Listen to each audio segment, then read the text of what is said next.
अस्सलाम वालेकुम स्टूडेंट्स, मैं आप लोगों के सामने चैप्टर नंबर 9 इंशाल्लाह ताला डिटेल में लेक्चर वाइज डिस्कस करूंगा। तो हम स्टार्ट से लेकर एंड तक ये चैप्टर सीक्वेंस में डिस्कस करेंगे। तो चैप्टर का नाम एरोमेटिक कंपाउंड्स। वैसे एरोमेटिक हाइड्रोकार्बन लिखा हुआ है, लेकिन मैं हाइड्रोकार्बन इसको इसलिए नहीं कह रहा क्योंकि सिर्फ इसमें हाइड्रोकार्बन ही डिस्कस नहीं किए गए, इसके अंदर एरोमेटिक कंपाउंड्स भी डिस्कस किए गए हैं। तो first of all, why the compounds are known as aromatic compounds? Aromatic actually word originate हुआ है एरोमा से, और एरोमा का लफ्जी मीनिंग जो है वो है फ्रेग्रेंस।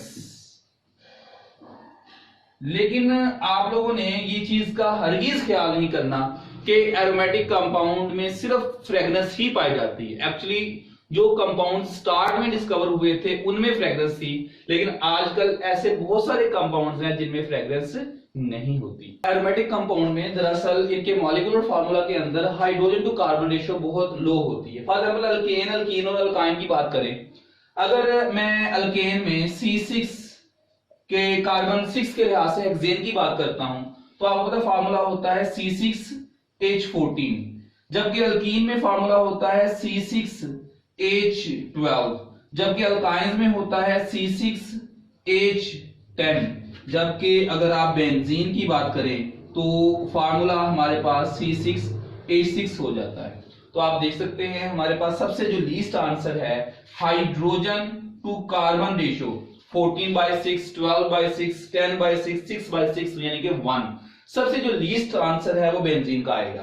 तो हम ये कहते हैं इनकी hydrogen to carbon ratio, hydrogen to carbon ratio is smallest among aromatic compounds. उसके बाद हम बात करते हैं जी कि एरोमेटिक कंपाउंड के नोमेनक्लेचर के बारे में और एरोमेटिक कंपाउंड की क्लासिफिकेशन के बारे में। तो क्लासिफिकेशन मैं आपके सामने इस तरह से लिखता हूं, ये classification of aromatic compounds. Aromatic compound को हम ब्रॉडली 2 क्लासेस में डिवाइड करते हैं। एक मेरे पास क्लास होगी मोनोसाइक्लिक एरोमेटिक कंपाउंड्स और एक होगी पॉलीसाइक्लिक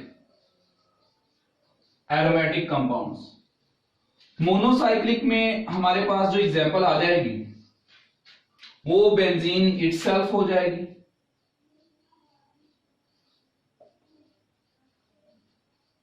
इसके अलावा हमारे पास फिनोल है जिसमें सिर्फ एक ही बेंजीन रिंग हो, इसके साथ साथ एनिलीन है,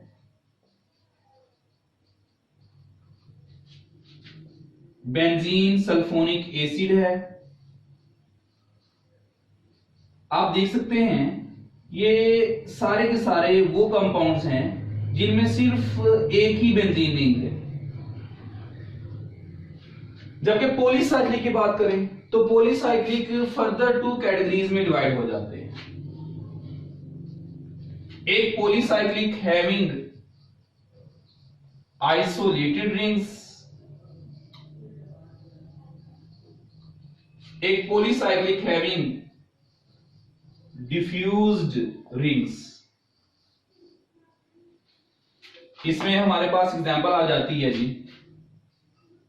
फॉर एग्जांपल ये मेरे पास एक बेंजीन है, ये दूसरी बेंजीन है, दोनों अलग अलग बेंजीन हैं लेकिन अटैच है आपस में। This is the biphenyl.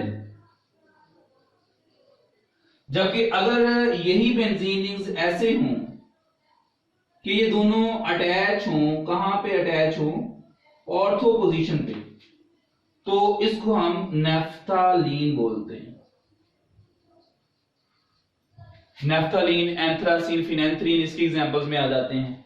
तो आपने याद रखना है कि आइसोलेटेड रिंग्स में दोनों रिंग अलग अलग होती हैं, जबकि डिफ्यूज रिंग्स के अंदर क्या होता है, 2 कंजक्टिव कार्बन, हम कहते हैं they are attached at ortho positions.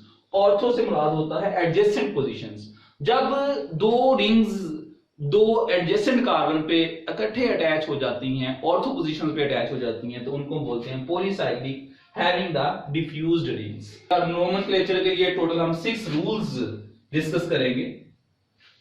Nomenclature of aromatic compounds. First of all जी हमारे पास है जी रूल नंबर 1।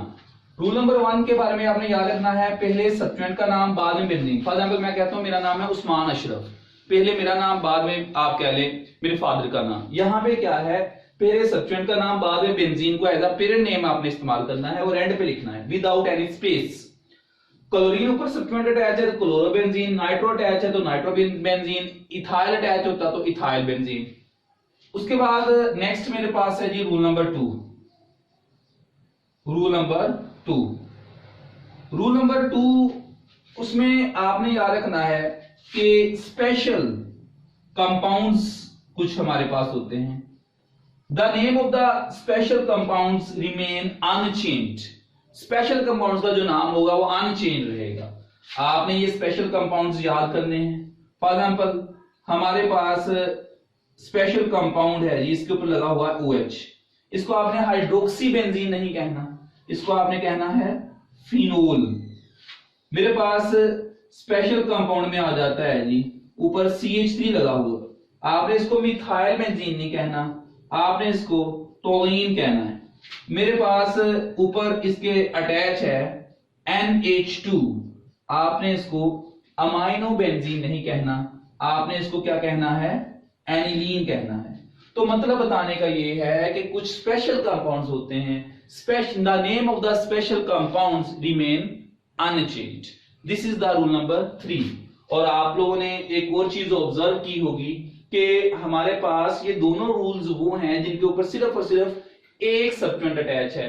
तो आप इस तरह से कह लें, first 2 rules are for mono substituted benzene rings. ये जो फर्स्ट 2 रूल्स हैं ये मोनो सब्स्टिट्यूटेड के लिए हैं, ठीक हो गया ना। तो उसके बाद अगर आप बात करते हैं किसकी जी, आप कह लें कि पॉली सब्स्टिट्यूटेड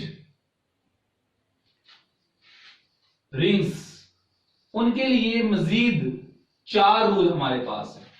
अगर मैं बात करूं जी रूल नंबर 3 की, रूल नंबर 3 अगर हमारे पास 2 सब्स्टिट्यूएंट्स हैं और दोनों एक जैसे हैं, फॉर एग्जांपल मैं कहता हूं 2 मिथाइल ग्रुप अटैच है और ये दोनों मिथाइल ग्रुप कंजक्टिव कार्बन पे भी हो सकते हैं। अब ये कंजक्टिव कार्बन कोई भी हो सकते हैं। अब ये हमारे पास 2 कार्बन जो हैं ये दोनों ऑल्टरनेटिव भी हो सकते हैं और ये दोनों जो कार्बन हैं वो दोनों ऑपोजिट भी हो सकते हैं। आपने याद रखना है कि अगर 2 मिथाइल अटैच हो तो उसको ज़ाइलीन कहते हैं। अब यहां पे मिथाइल ग्रुप जो है कार्बन नंबर 1 और 2 पे अटैच है, यहां पे 1 2 और 3 1 और 3 पे अटैच है, 1 2 3 4 1 और 4 पे अटैच है। तो हम इसको नाम दे देते हैं ऑर्थोजाइलीन, इसको हम नाम दे देते हैं जी मेटाजाइलीन,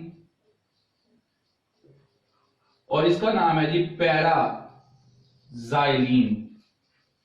आपने एक चीज अपने जहन में लिखनी है कि ऑर्थो एक्चुअली इंडिकेट करता है एडजेसेंट पोजीशंस को। ऑर्थो की लफ्जी मीनिंग ही एडजेसेंट होते हैं और आप देख सकते हैं कार्बन नंबर 1 और 2 पोजीशन जो है वो ऑर्थो से इंडिकेट की जाती है। जबकि मेटा एम से मुराद ऑल्टरनेटिव होती है और ये एक्चुअली कार्बन नंबर 1 और 3 को इंडिकेट करता है, जबकि पैरा से मुराद ऑपोजिट होता है और ये कार्बन नंबर 1 और 4 को इंडिकेट करता है। तो ऑर्थो मेटा पैरा याद रखिएगा, ये डिपेंड करता है कि दोनों सब्स्टिट्यूएंट्स एडजेसेंट कार्बन पे अटैच हैं, ऑल्टरनेटिव कार्बन पे अटैच हैं या ऑपोजिट कार्बन पे अटैच हैं। कोई भी 2 पोजीशंस ऑपोजिट हो सकती हैं। ये रूल नंबर 3 था जी। उसके बाद रूल नंबर 4 याद रखिएगा, रूल नंबर 4 के बारे में कि अगर हमारे पास 2 डिसिमिलर सब्स्टिट्यूएंट्स आ जाएं, 2 डिसिमिलर सब्स्टिट्यूएंट्स, फॉर एग्जांपल हमारे पास ये बेंजीन रिंग है और इसके ऊपर दो सब्सटेंस अटैच हो गए, एक है जी COOH और एक है OH। तो आपने देखना होता है प्रायोरिटी ऑर्डर लिस्ट को, प्रायोरिटी ऑर्डर लिस्ट। अगर मैं यहां पे प्रायोरिटी ऑर्डर लिस्ट आपके सामने मेंशन करूं, यहां मैं लिख देता हूं जी प्रायोरिटी ऑर्डर लिस्ट। तो प्रायोरिटी ऑर्डर लिस्ट के अकॉर्डिंग हमारे पास COOH को प्रेफरेंस हासिल है, COOH, उसके बाद CN आ जाता है, उसके बाद CHO आ जाता है, उसके बाद COCH3 आ जाता है, एसिटाइल ग्रुप कहते हैं उसको। फिर हमारे पास OH आ जाता है और OH के बाद NH2 आ जाता है, NH2 से आगे OR और नेक्स्ट R। मतलब बताने का ये है, ये हमारे पास एक प्रायोरिटी ऑर्डर लिस्ट दी गई है। इस लिस्ट में आपने देख रहा है प्रेफरेंस, तो COOH को प्रेफरेंस हासिल है ओवर द OH। तो यहां आप देख सकते हैं जिसको प्रेफरेंस हासिल है उसको कार्बन नंबर 1 कह देंगे आप लोग। तो ये कार्बन नंबर 1 है, ये 2, ये 3, ये 4, ये 5, ये 6। ये मैंने कैसे की है? क्लॉकवाइज। मैं एंटी क्लॉकवाइज भी कर सकता था। आपने फर्स्ट सब्स्टिट्यूएंट सिलेक्ट करने के बाद क्लॉकवाइज करनी है या एंटी क्लॉकवाइज नंबरिंग करनी है, डिपेंड करता है नेक्स्ट सब्स्टिट्यूएंट करीब किस तरफ से आता है। तो चूंकि OH हमारे पास क्लॉकवाइज की साइड से करीब आ रहा था, इसलिए मैंने क्लॉकवाइज नंबरिंग की है। तो सेकंड सब्स्टिट्यूएंट फिर हमारे पास एक, आप कह लें सेकंड जो ग्रुप होगा वो एक सब्स्टिट्यूएंट के तौर पे एक्ट करेगा, तो हम इसको कह देंगे ये हो गया 3 हाइड्रोक्सी। तो कार्बन नंबर 3 पे हाइड्रोक्सिल लगा हुआ है, तो मैं नाम रख दूंगा इसका 3 हाइड्रोक्सी। चूंकि ये सारा बेंजोइक एसिड बनता है तो नाम हो गया 3 हाइड्रोक्सी बेंजोइक एसिड। रूल में रिपीट करता हूं, अगर दो डिफरेंट सब्स्टिट्यूएंट्स हैं तो आपने क्या देखना होता है? Priority order list. जो प्रायोरिटी ऑर्डर लिस्ट में होगा उसको नंबर 1 कह देना है। उसके बाद हमारे पास आ जाता है ये रूल नंबर 5।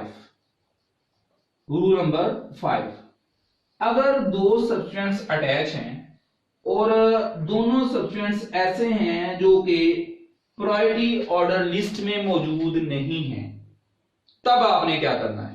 देखिए मिसाल के तौर पे एक मेरे पास आ जाता है नाइट्रो और एक मेरे पास आ जाता है ब्रोमो, ठीक है ना। अगर दो ऐसे सब्स्टिट्यूएंट्स अटैच हैं जो कि प्रायोरिटी ऑर्डर लिस्ट में मौजूद नहीं है, तब आपने देखना है अल्फाबेटिकल ऑर्डर। आपको होता है कि नाइट्रो कहां से शुरू होता है? N से, ब्रोमो कहां से शुरू होता है? B से। तो आपने ये चीज अपने जहन में रखनी है, प्रायोरिटी ऑर्डर लिस्ट में जो बाद में आता है उसको नंबर 1 कहना है। नाइट्रो N बाद में आ रहा है इसलिए इसको नंबर 1 कह दिया। ये नंबर 1 हो गया, ये 2, ये 3, ये 4, ये 5 और ये 6। आप कह रहे क्यों नंबर 1 कहा? अमूमन हम तो जो पहले आता है उसको नंबर 1 कहते हैं, अभी नाम से पता चल जाएगा। जो बाद में आता है उसको नंबर 1 कहना है, आपने उसको पेरेंट नेम के तौर पे इस्तेमाल करना है। तो जारी बात है फिर Br सब्स्टिट्यूएंट है तो हो जाएगा नाम इसका 2 bromo nitro benzene, 2 bromo nitro benzene. अब आप देखें जरा इधर कि जब मैंने इसको 2 ब्रोमो नाइट्रो बेंजीन कहा तो Br का B और नाइट्रो N बाद, ये तो अल्फाबेटिकल ऑर्डर के आ रहे हैं ना, तो इसका मतलब है कि जब आपने नंबरिंग करनी होती है, नंबरिंग में जो लेटर बाद में आता है उसको नंबर 1 कहना है, ताकि नाम लिखते वक्त वो पेरेंट नेम के तौर पे इस्तेमाल हो और वो एंड पर आए और हमारी तरतीब अल्फाबेटिकल ऑर्डर के अकॉर्डिंग हो। Last but not the least rule, rule number 6। Rule number 6, अच्छा रूल नंबर 6 आपने याद रखना है, चूंकि हमने रूल नंबर 2 में बात की, कुछ स्पेशल कंपाउंड्स होते हैं। अगर आपके पास ऐसा केस आए कि उनमें एक स्पेशल कंपाउंड का नाम बन रहा हो, फॉर एग्जांपल हमारे पास यहां एग्जांपल है, ये CH3 अटैच है, यहां पे आयोडीन अटैच है, तो आपको नजर आ रहा है CH3 वाला तो टोलुइन होता है, तो आप क्या करेंगे? यूं समझ लें उसको नंबर 1 कह देना आपने। क्यों कि स्पेशल कंपाउंड्स हर जगह पे स्पेशल ही होते हैं और हमने उनको प्रेफरेंस देनी होती है। तो मेरे पास 2 पे आयोडीन अटैच है तो नाम बन जाएगा इसका 2 आइडोटोलुइन। मतलब बताने का ये हुआ कि special compound always remain special. तो यहां ये मेरे पास क्या है जी, 6 रूल्स हैं। First 2 rules for the mono substituents and next 4 rules for the poly और डाई सब्स्टिट्यूएंट्स प्रोडक्ट। अब यहां एक और चीज उसने छोटी सी डिस्कस की हुई है कि अगर हम बेंजीन में से एक हाइड्रोजन को रिमूव कर देते हैं, फॉर एग्जाम्पल मेरे पास क्या है जी, C6H6 है, और हम इसमें से एक हाइड्रोजन रिमूव कर देते हैं तो ये बन जाएगा C6H5 एंड आप कह लें इसको हम क्या बोलेंगे, यानी बेंजीन -1 हाइड्रोजन, तो इसको हम बोल देंगे फिनाइल ग्रुप। और फिनाइल ग्रुप के साथ आप कोई भी सब्स्टिट्यूएंट अटैच कर देते हैं, मतलब सब्स्टिट्यूशन कर देते हैं, तो मैं कह देता हूं यहां पे मेरे पास R लग जाता है जी, कोई अल्काइल ग्रुप, इसको बोल देंगे एराइल, यानी substituted benzene is known as aryl. तो बेंजीन में से एक हाइड्रोजन को रिमूव कर दें फिनाइल, उसके साथ कोई सब्स्टिट्यूएंट अटैच कर दें तो वो क्या बन जाता है, एराइल। इस तरह से यूं समझ रहे, ये सारे आपके सामने एराइल लिखे हुए हैं। तो उम्मीद है इंशाल्लाह ताला कि आप लोगों को नोमेनक्लेचर और इस चैप्टर की जो जनरल क्लासिफिकेशन है वो समझ आ चुकी होगी। इंशाल्लाह ताला नेक्स्ट लेक्चर में हम मिलेंगे। Thank you very much. Allah Hafiz.